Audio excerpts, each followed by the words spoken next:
Hello, good morning. So, ang video natin ngayong araw ay grocery tayo kasi medyo out of stocks na yung iba kong mga paninda sa restaurant ko, and kailangan natin bumili ng mga stocks kasi mahirap ng tinda na walang paninda. So, wala tayong ititinda kumbaga. So, I'm here in Mintal. So, kung familiar kayo dito sa Mintal po, meron ditong Vista Mall. Tapos yung grocery nila ay pagmamay-ari ng NCCC. So doon tayo sa NCCC mag-grocery. Ayan.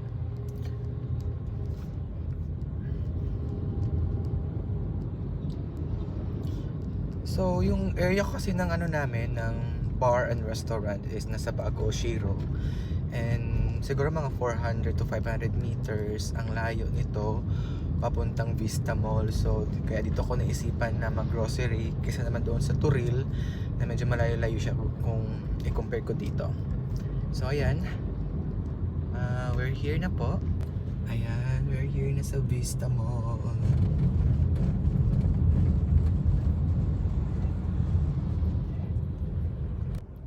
Ayan, maganda din dito sa Vista Mall kasi hindi masyadong matao.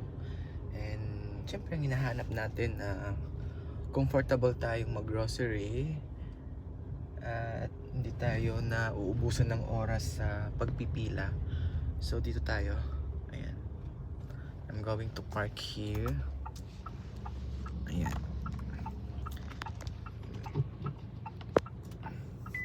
So, ayan, nandito na tayo guys sa Vista Mall.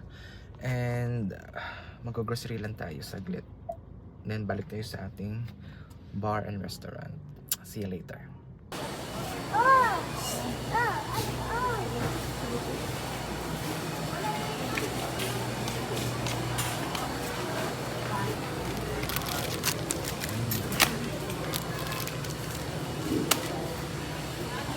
We need all purpose.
So, tapos na tayo mag-grocery. And balik na tayo sa ating restaurant. Kasi walang nagbabantay doon. Ito yung buhay ng negosyante na talagang nagtitipid tayo para lang tayo kumita. So, sa ngayon, ang style ko kasi ngayon, medyo hindi kasi ganun kalakas pag umaga. So mostly mga customers is nagtatanong, nag-i-inquire kung anong meron dito sa bar and restaurant namin. So syempre nag-o-offer kami ng KTV. So yung mga usual yung mga inquiries ng mga customers. So kasi pag nagustuhan naman nila is so order sila ng food o di kaya order ng drinks. And then after that sabihin nila babalik na lang kami kung meron kaming if they decided to have a KTV on the next day, so mga ganon. So nagpapaschedule din naman sila kahit papaano. So yun yung naging namin sa umaga. So since wala naman masyadong tao or customers tuwing umaga at saka hapon. So, ginagawa ko, ako mismo nagbabantay. Tapos pag gabi, yan, doon ako kukuha ng staff ko para at least may katulong ako pag maraming customers sa gabi. Kasi usually, yun talagang customers namin mabenta pag gabi. So, yun guys, pag nagbi-business ka kasi talagang na-realize ko talaga nga kailangan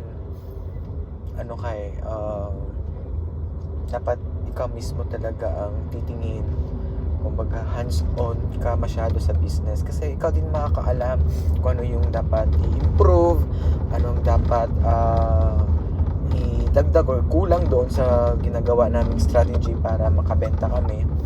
So, yun yung realization ko sa business.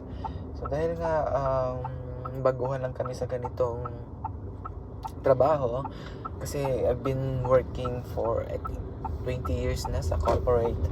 So, this is the time na gusto ko ring maiba yung yung trabaho ko na may business ka, kaya hindi masyadong malaki, at least nag-enjoy ka ba.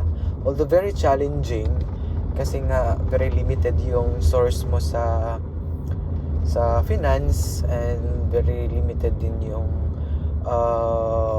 mo sa marketing. So ikaw lang mismo gumagawa ng paraan. So yun, nag-search lang ako sa Facebook, sa YouTube, kung ano yung mga strategy na dapat pa natin i-improve sa business.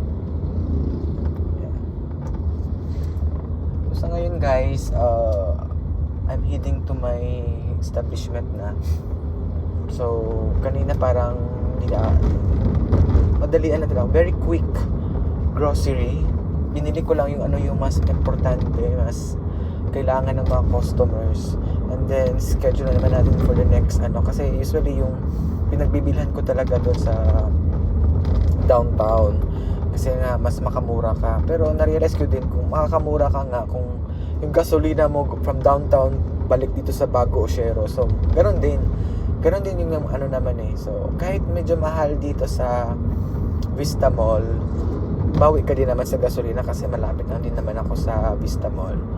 So, yun lang, hindi masyadong kompleto yung mga kailangan kong bilhin. Hindi kompleto doon sa Vista Mall. So, pag nagawi naman ako sa downtown, doon na lang ako bibili para mas kompleto at isang na lang bagsakan ko sa mga stocks.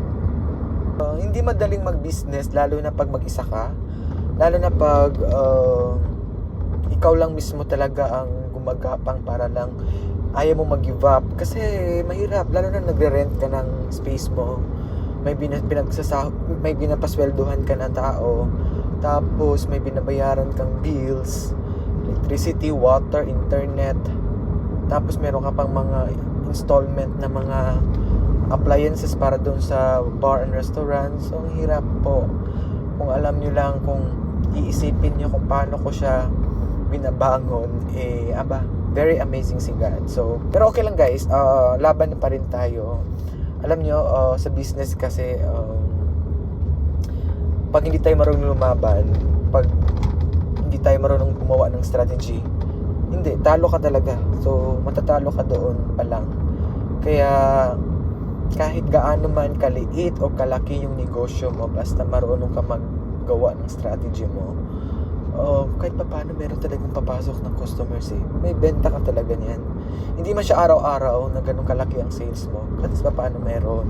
Tapos maggawa ka ng paraan kung saan ka babawas ng expenses, kasi yun yung way of gumagawa ko ng paraan kung saan ako mas makabawas ng expenses, tapos yun, boom, pwede ka na makatipid. So yun yung ginawa ko. Kasi ngayon, parang nag-focus talaga ako sa business ko.